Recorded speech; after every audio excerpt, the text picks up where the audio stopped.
Hello, everyone. I wanted to offer another video. The first one I did on Lecrae's complaints about the church's redefinition of the church has received quite a bit of a happy feedback. I wanted to do another one, and as some of you may know, I have finished a 15-part series on Samson and Judges chapter 13 through 16.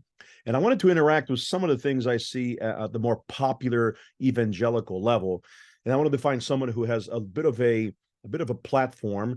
And I found this fella here, whom I do not know, but from his demeanor and interest in the scriptures, I suspect he is a conservative and well thought by those who follow him. But he's a TikTok and he goes by Bible Talk too. And I want to interact with his view on Samson. This is very short, but the question is, did Samson go to heaven? And I want to interact with it to see if we end up agreeing or disagreeing. I haven't seen the essence of what he's going to say, though I read a couple of comments. I have a suspicion where he's going to end, but I wanted to give a little bit of a fresh, unscripted perspective on this very short clip, answering the question, do you think Samson made it to heaven? Here goes. Samson made it to heaven. That's a good question. Let's take a look. Judges chapter 16, verse 28 says, "Then Samson prayed to the Lord, 'Sovereign Lord, remember me again. Oh God, please strengthen me just one more time. With one blow, let me pay back the Philistines or the loss of my two eyes.'" Let me pause here, and I want to address a couple of things. This is interesting. The first one is the question he raises: did Samson go to heaven? That question is not the kind of question that the Bible asks very frequently, if at all, unless you make a couple of hermeneutical adjustments to phrase the question this way. This is a very standard evangelical question that is legitimate. The Apostle Paul wants to be with Jesus, though the question of heaven needs to be dealt with in another video. But what are we talking about? Heaven, or the new heavens and new earth? Heaven is a waiting place for those who die to be with Christ in their spirits until they are raised incorruptibly, as 1 Corinthians 15 says, at the end of history. And then heaven and earth will merge into one, and it'll become the new heavens and the new earth.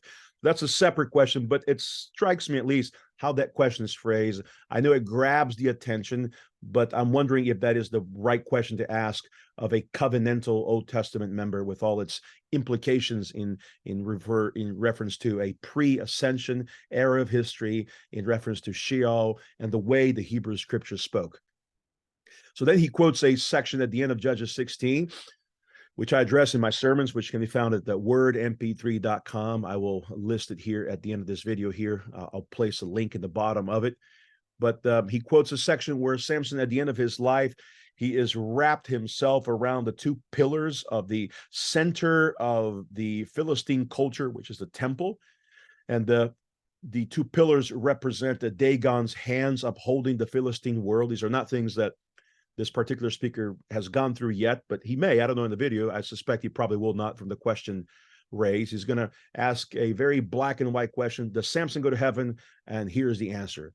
But let's continue here. So far, he points that Judges 16 speaks favorably of Samson because Samson calls upon God.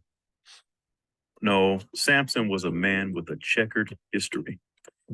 Samson was a man with a checkered history. I point out in my 15 lectures that this is much more complex than this kind of very quick black and white answer. I suspect he's going to probably talk about Samson's sexual history, his violation of the Nazirite vows. And I have a podcast on this, which I summarize the story of Samson in 15 minutes.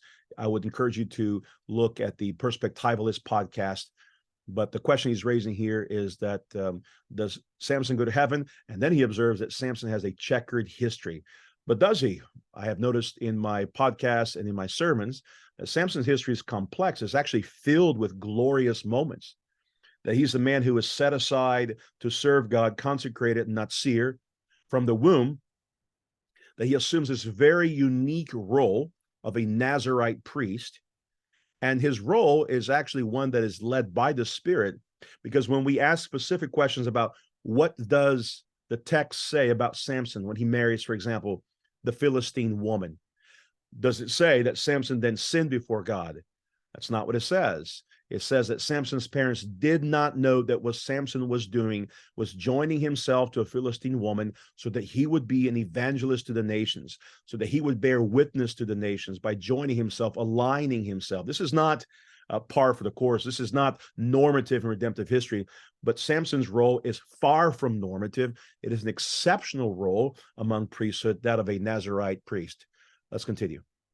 Leader ordained by God, but he liked to do sinful things. He loved the Philistine women, and that was his downfall. Again, he loved to do sinful things. He was ordained by God, but loved to do sinful things. Again, not what Judges 13 and 14 indicate about Samson. It indicates exactly the opposite, that he was led by the Spirit. And he loved the Philistine woman because the Philistine woman was how Samson was going to begin his evangelistic tour as he sought to liberate the people, his people, from the enslavement and the captivity of the Philistines. So his marriage was actually, or a marriage that lasted a very short while, was actually very strategic in the covenantal redemptive history of God. Well, he was captured by his sin, the Philistines, and ultimately belittled and made mockery of. Two separate things. He was captured by his sin, not in the beginning, not in the middle, but in the end of his life when he sleeps with a prostitute. We view that as a legitimate sin on Samson's part, a slight falling away, a prodigalness from our Nazirite hero. And in the end, his eyes are gouged out. In the Arabic, it literally says that they were burned. So it's very true, which indication that not only Samson was blind now, but Israel was also blind, not listening to the prophetic and the judge voices and the voices of judges that God has sent. So yeah, that's how Samson ends. But then there is a little bit of a changing in trajectory once Samson realizes his captivity to Delilah in particular. But we should also know there's a lot of discussion whether Samson even had sexual interactions with Delilah. It's likely that he didn't at all, but still he was seduced, and that was a particular sin. Again, a very small fraction of his life we can say was distinctly sinful, but the vast majority of his life was actually lived within covenantal faithfulness. However, at the end of this verse, it seems like Samson was turning his life to God.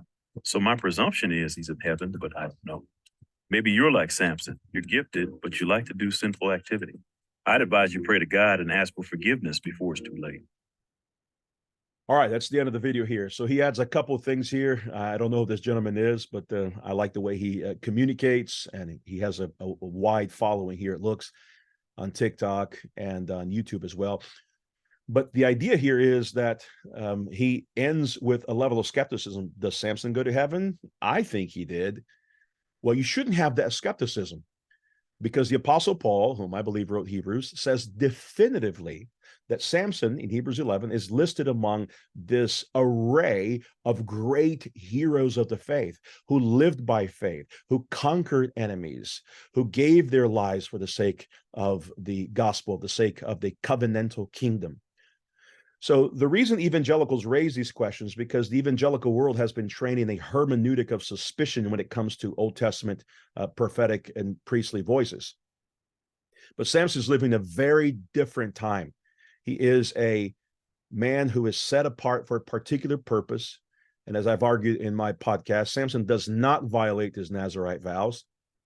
His sexual sins are only in relation to the prostitute and to Delilah, not to the Philistine woman.